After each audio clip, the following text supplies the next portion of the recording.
கர்த்தருக்கு ஸ்தோத்திரம். தேவனுக்கு மகிமை உண்டாவதாக. ஆண்டவரும் இரட்சகருமான இயேசு கிறிஸ்துவின் நாமத்தில் உங்கள் யாவருக்கும் என் அன்பின் வாழ்த்துக்களை தெரிவித்துக் கொள்கிறேன். தேவனின் வார்த்தை வெளிப்படும் நேரம். தேவ செய்தியின் தலைப்பு கர்த்தரை நம்பு.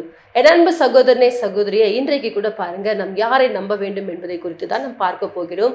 நாம் நம்பினால் நம்முடைய வாழ்க்கையில கர்த்தர் என்ன நன்மைகளை செய்வார் என்பதை குறித்து நாம் இன்றைக்கு பார்க்க போகிறோம். தேவ பிள்ளைகளை, அநேக நேரங்கள்ல நான் ஆண்டவரை தான் நம்புறாங்க, வேற யாரை நம்புறேன்னு சொல்றோம். ஆனால் பாருங்க, நம்புனா அவர்களை ஒருபோதும் தேவன் என்ன பண்ண மாட்டாராம், கைவிட மாட்டார். ஹல்லேலூயா. ஆகவேதான் ரொம்ப அழகா சொல்றாரு, சிங்கக்குட்டிகள் தாழ்ச்சி அடைந்து பட்டினியாய் கிடக்கும், கர்த்தரை நம்பி இருக்கணும். கர்த்தரை நம்புகிறவர்களுக்கு ஒரு நன்மை என்ன பண்ணதான், குறைவுப்படாது. அப்ப பாருங்க, கர்த்தரை நம்புனா அவருடைய வாழ்க்கையில நன்மைகள் என்ன பண்ணாது, குறைவுப்படாது. அன்பு தேவ பிள்ளைகளே, அநேக நேரங்கள்ல நாம் என்ன பண்றோம், நம்புறோம்னு சொல்றோம், ஆனால் அந்த நம்பிக்கை ரொம்ப என்ன பண்ணுது, குறைவாய் காணப்படுது. நம்புறோம்னு சொல்லிட்டு என்ன பண்றோம், நம்புறவங்க என்ன பண்ணோம், ஹாஸ்பிட்டலுக்கு போகக்கூடாது, நம்புறவங்க என்ன பண்ணக்கூடாது, கடன் வாங்கக்கூடாது, நம்புறவங்க என்ன பண்ணோம், தைரியமா இருக்கணும். ஆனா அநேக நேரங்கள்ல பாருங்க, நம்புறோம்னு சொல்லிட்டு என்ன பண்ணுவோம், நம்மளுக்கு ஒரு வியாதி வந்தால் உடனே என்ன பண்ணுறோம், ஹாஸ்பிட்டலுக்கு போடுறோம். நம்ம ஒரு வாழ்க்கையில் ஒரு பிரச்சனை வந்தால் உடனே என்ன பண்ணிடுறோம், எதனா பண்ணிக்கலாமா அப்படின்ற எண்ணங்கள் நமக்குள்ளாக வருது. இப்படி வாழ்க்கையில் பாருங்கள், ஒரு கடன் என்ன பண்ணுறோம், வாங்கக்கூடியவர்களாக மாறிடுறோம். அப்போ நம்புனா என்ன பண்ணணும், கொஞ்சம் நேரம் என்ன பண்ணணும், வெயிட் பண்ணணும், தெய்வ சமூகத்தில் காத்திருக்கணும். கர்த்தரை நம்பியிருக்கிறோ ஒருபோதும் என்ன பண்ண மாட்டாங்க, வெட்கப்பட்டு போக மாட்டாங்க. ஆகவே தேவ பிள்ளைகளே, இந்த நாளில் கூட பாருங்க, நாம் நம்பும் பொழுது கர்த்தர் நம்முடைய வாழ்க்கையில் நிறைய நன்மைகளை செய்யக்கூடியவராக இருக்கிறார். ஹல்லேலூயா. ஆகவேதான் வேதாகமத்தில் சங்கீதங்களின் புஸ்தகம் 130 அதிகாரம் 7ஆம் வசனத்தை நாம் வாசிக்கும் பொழுது, இஸ்ரவேல் கர்த்தரை நம்பி இருப்பதாக, கர்த்தரிடத்தில் கிருபையும் அவரிடத்தில் திரளான மீட்பும் உண்டு. ஹல்லேலூயா. இப்ப பாருங்க, இஸ்ரவேல் என்ன பண்ணுமா, கர்த்தரை நம்பி இருக்க வேண்டும். இஸ்ரவேல் என்று சொன்னால் யாரு, தேவனுடைய பிள்ளைகள். தேவனுடைய பிள்ளைகள் யாரை நம்பணும், தேவனைத்தான் நம்பணும். இப்ப பாருங்க, ஆண்டவர் தான் நம்ம என்ன பண்ணிருக்காரு, உருவாக்கி வைத்திருக்கிறார். அவர் தான் நம்மை படைத்திருக்கிறார். அவர் தான் சொல்றாரு, தாயின் கருவில உருவாதற்கு முன்பாகவே உன்னை நான் என்ன பண்றேன், முன்னறிந்திருக்கிறேன் ஆண்டவர் சொல்லியிருக்கிறார். இப்ப பாருங்க தேவ பிள்ளைகளே, இன்றைக்கு நாம் யாரை நம்ப வேண்டுமா, தேவனை நம்ப வேண்டும். அவர் தான் நம்மை படைத்தவர், அவர் தான் நம்மை உருவாக்கியவர். நாம் அவரிடத்துல தான் நமக்கு ஒரு தேவைன்னு சொன்னா, நமக்கு ஒரு பிரச்சனைன்னு சொன்னா, நம்ம வாழ்க்கையில ஒரு காரியங்கள் சொன்னா, எல்லாமே நம்ம யார் இடத்துல போய் நிற்கணும், ஆண்டவர்கிட்ட தான் போய் நிற்கணும். அவரை விட்டு நம்ம என்ன பண்ணுறது, வேற எந்த காரியம் என்ன பண்ண முடியாது, செய்யக்கூடாது. இப்ப பாருங்க, நாம் தேவனை நம்பினால், ஆகவே கீழே ரொம்ப அழகா சொல்றாரு, கர்த்தரிடத்துல கிருபையும் அவரிடத்துல திரளான மீட்பும் உண்டாம். ஹல்லேலூயா. இப்ப பாருங்க, தேவனிடத்துல என்ன இருக்காம், கிருபை இருக்கிறதாம், அவரிடத்துல திரளான மீட்பு உண்டு. அவர்கிட்ட போனோம்னு சொன்னா நம்ம வாழ்க்கையில தேவன் நமக்கு என்ன பண்ணுவாரு, அளவு கடந்த கிருபையை தேவன் கொடுக்க வல்லவரா இருக்கிறார். அந்த கிருபை உங்களுடைய வாழ்க்கையில இருக்கும் என்று சொன்னால் நீங்கள் உயர்த்தப்படுவீர்கள். கிருபை இருக்கும் என்று சொன்னால் உங்கள் வாழ்க்கையில பயம் இருக்காது. கிருபை இருக்கும் என்று சொன்னால் நீங்கள் ஆசீர்வதிக்கப்பட்டிருப்பீர்கள். ஹல்லேலூயா. அது மாத்திரமல்ல, கீழே சொல்றார், அவரிடத்தில் திரளான மீட்பு உண்டு. ஹல்லேலூயா. தேவ பிள்ளைகளே, நம் பாவத்துல கிடப்போம் என்று சொன்னால் அந்த பாவத்திலிருந்து தேவன் நம்ம என்ன பண்ணுவாராம், தூக்கி எடுக்கக்கூடியவராய் இருப்பார். ஹல்லேலூயா. ஆகவே தேவ பிள்ளைகளே, அநேக நேரங்கள்ல அவரை நம்புவது கிடையாது. நம்பாதனால்தான் பாருங்க நிறைய பிரச்சனைக்குள்ள கடந்து போய் கொண்டிருக்கிறோம். ஆகவேதான் தேவ பிள்ளைகளே, சங்கீதங்கள் புஸ்தகம் 22ஆம் அதிகாரம் 4ஆம் வசனத்தில் நாம் வாசிக்கும் பொழுது, எங்கள் பிதாக்கள் உம்மிடத்தில் நம்பிக்கை வைத்தார்கள், நம்பின அவர்களை விடுவித்தீர். ஹல்லேலூயா. அடிக்கடி இந்த வார்த்தையை நான் சொல்லுவேன். ஏன்னா, பிதாக்கள் உம்மிடத்தில் என்ன பண்ணாங்களா, நம்பிக்கை வைத்தார்கள். இப்ப பாருங்க, நம்ம முன்னோர்கள் தேவன் மேல நம்பிக்கை வைத்ததுனால ஒரு நாள் பாருங்க, பெருமூச்சு விட்டு எகிப்துல அன்னைக்கு அடிமையா காணப்படுறாங்க. அந்த அடிமைத்தனத்துல இருக்கும் பொழுது ஆண்டவர் நோக்கி பெருமூச்சு விட்டு அழுகுறாங்க. அவர்கள் பெருமூச்சு விட்டு அழுததுனால தேவன் என்ன பண்ணார்னா, மோசேயை அனுப்பி அவர்களை விடுவித்து கொண்டு வருகிறார். இப்போ பாருங்க, சும்மா கொண்டு வரலங்க, அநேக அற்புதங்களையும் அடையாளங்களையும் செய்து தேவன் அவர்களை கொண்டு வந்தார். ஹல்லேலூயா. இப்போ பாருங்க, நம்பினவர்களுக்கு தேவன் அநேக அற்புதங்களையும் அதிசயங்களையும் செய்து அவர்களை விடுவித்து தேவன் கொண்டு வரக்கூடியவராக இருக்கிறார். தேவ பிள்ளைகளே, நீங்கள் கூட பாருங்க, தேவனை நம்பி பாருங்க. அவரை நம்புனா அவரை ஒருபோதும் தேவன் கைவிடவே மாட்டார். இந்த வாழ்க்கையில் நான் விடுதலை இல்லாமல் வாழ்ந்து கொண்டிருக்கிறேங்க, அடிமைத்தனத்துல வாழ்ந்து கொண்டிருக்கிறேங்க, பாவத்துல வாழ்ந்து கொண்டிருக்கிறேன், சாபத்துல வாழ்ந்து கொண்டிருக்கிறேன், பிசாசின் பிடியில வாழ்ந்து கொண்டிருக்கிறேன், என் வாழ்க்கையை மீட்டெடுப்பதற்கு யாருமே இல்லையான்னு சொல்லிட்டு கவலைப்பட்டு கண்ணீர் வடித்து கொண்டிருக்கிறீங்களா?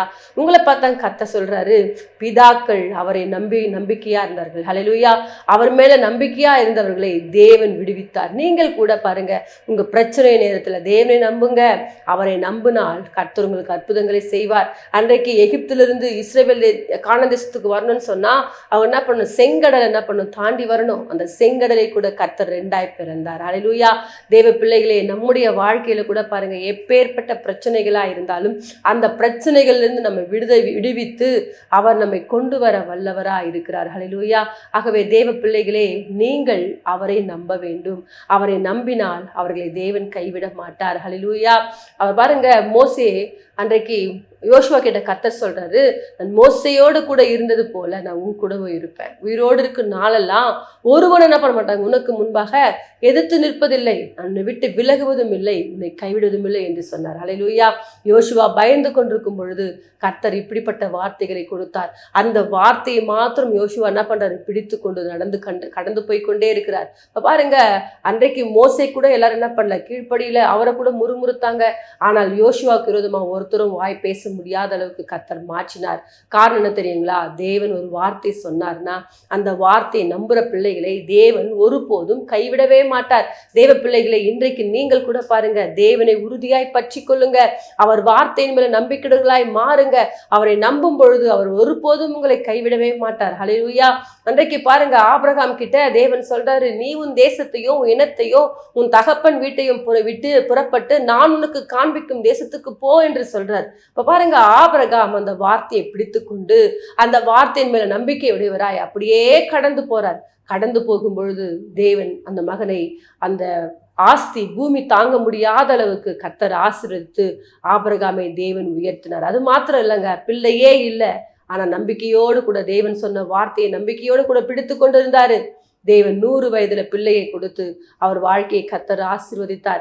தேவனை யாரெல்லாம் நம்புறாங்களோ, நம்புறவர்களை அவர் ஒருபோதும் கைவிடவே மாட்டார். நம்பினால் அவர்களுக்கு நிச்சயமாக தேவன் விடுதலை கொடுக்க வல்லவராக இருக்கிறார். நம்புகிறவர்களுக்கோ ஒரு நன்மையும் என்ன பண்ணாதான், குறைபட்டு போகவே போகாது. தேவ பிள்ளைகளை, நன்மைகள் குறைந்து போயிடுச்சு, என் வாழ்க்கையில ஆசீர்வாதம் இல்லை, என் வாழ்க்கையில மேன்மை இல்லை, எனக்கு குழந்தை பாக்கியம் இல்லை, என் கடன் பிரச்சனை மாறல, இப்படியே பேசி கொண்டு இருக்காதீங்க. நம்பி பாருங்க. நம்புனா கர்த்தர் நிச்சயமாய் உங்களை ஆசீர்வதிக்க வல்லவராய் இருக்கிறார். ஹல்லேலூயா. ஆகவே நம்முடைய வாழ்க்கையில நம்பிக்கை ரொம்ப முக்கியங்க. விசுவாசிக்கிறவனுக்கு எல்லாம் கூடும். தேவன் பாருங்க, புதிய ஏற்பாட்டுல அநேக இடங்களை சொல்லிட்டே இருப்பாரு, நீ விசுவாசித்தால் தேவனுடைய மகிமை காண்பாய், விசுவாசிக்கிறவனுக்கு எல்லாம் கூடும், விசுவாசிக்கிறவன் பதறான். அப்ப பாருங்க, நிறைய இடத்துல விசுவாசத்தை பற்றி, அதாவது நம்பிக்கையை பற்றி கர்த்தர் சொல்லிக்கொண்டே இருப்பார். நம்பினவர்களை தேவன் விடுதலை ஆக்குகிறவராய் இருக்கிறார். நம்பிகிறவர்களுக்கு ஒரு நன்மையும் குறையப்படாது. தேவ பிள்ளைகளே, வேதத்துல பாருங்க, ஒரே ஒரு மனுஷனை பற்றி பார்ப்போம். அவரை பார்த்தீங்கன்னா, இசைக்கியா ராஜா தேவன் மேல நம்பிக்கை வைத்தது அவருக்கு முன்னும் இல்லையாம், அவருக்கு பின்னும் இல்லையாம். ஹல்லேலூயா.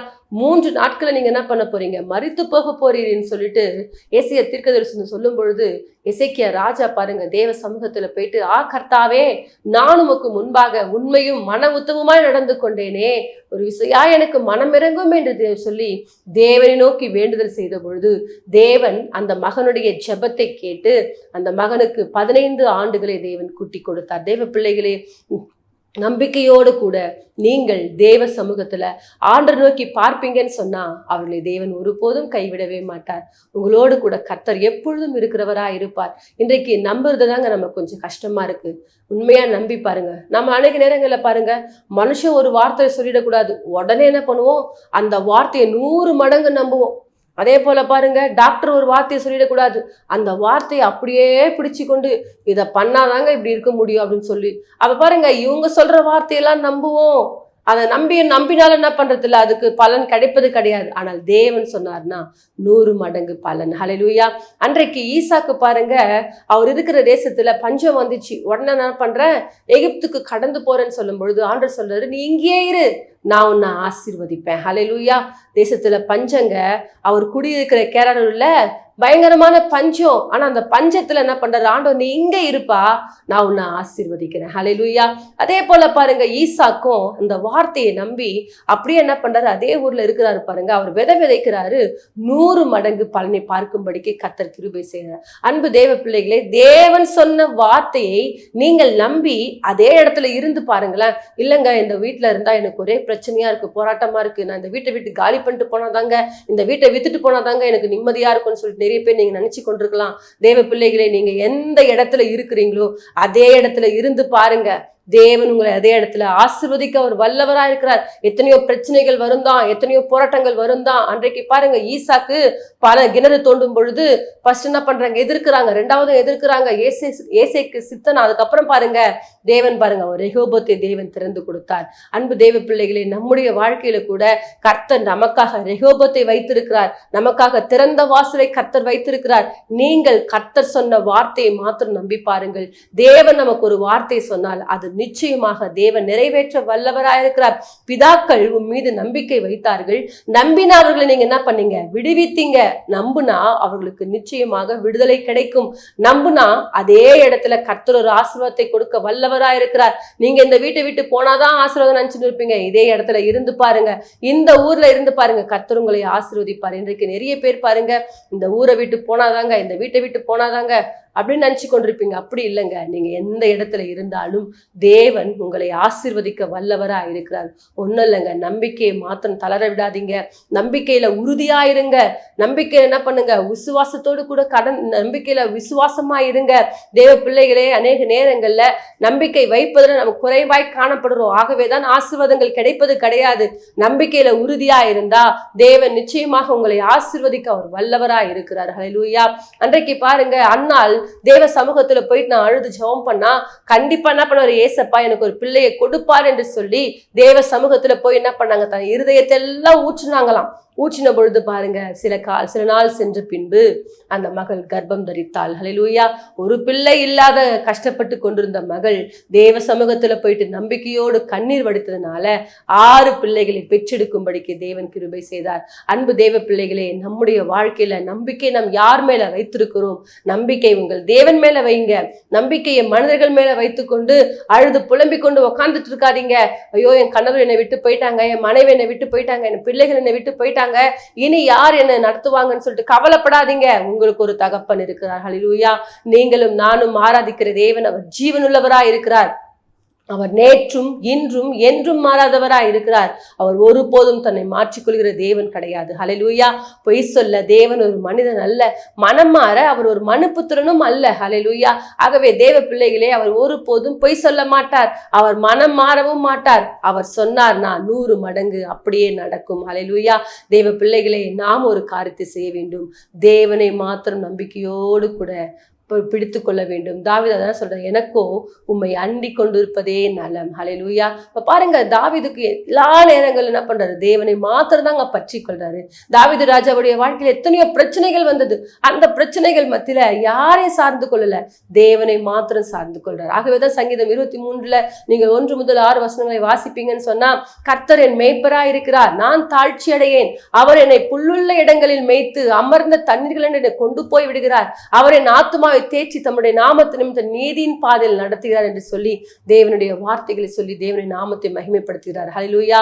தேவ பிள்ளைகளே, தாவீதுடைய வாழ்க்கையில் எத்தனையோ நெருக்கம், எத்தனையோ பிரச்சனைகள். அவர் சொல்றாரு, எண்ணிக்கைக்கு அடங்காத தீமைகள், எண்ணிக்கைக்கு அடங்காத பிரச்சனைகள், தலைமையிலும் அதிகமான பிரச்சனைகள் என்ன பண்ண சூழ்ந்து கொள்ளுதுன்னு சொல்றாரு. அத்தனை பிரச்சனைகளுக்கு மத்தியில தான் கர்த்தரை பார்த்து சொல்றாரு, இஸ்ரவேல் கர்த்தரை நம்பி இருப்பதாக.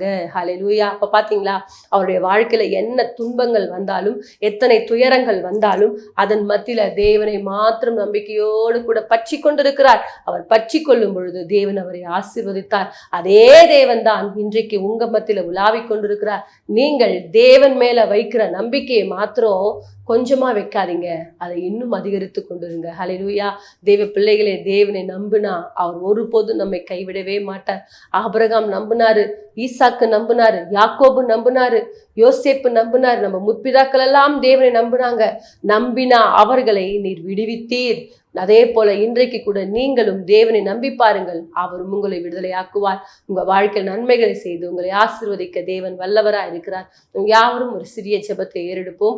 மகா இரக்கமும் கிருபை நிறைந்த எங்கள் அன்பின் தகப்பனே, இந்த ஆசீர்வதிக்கப்பட்ட நாளுக்காய் ஸ்தோத்திரம். இந்த நாள்ல கூட தகப்பனே, இஸ்ரவேல் கர்த்தரை நம்பி இருப்பதாகன்னு சொன்னது போல ஆண்டவரே, யாரெல்லாம் நம்மை நம்புறாங்களோ அந்த பிள்ளைகளுக்கு கிருபையையும் தகப்பனே அப்பா ரட்சிப்பையும் தேவன் நீர் கொடுத்து நீ சாட்சியா நிறுத்த போவதற்காய் ஸ்தோத்திரம் அப்பா.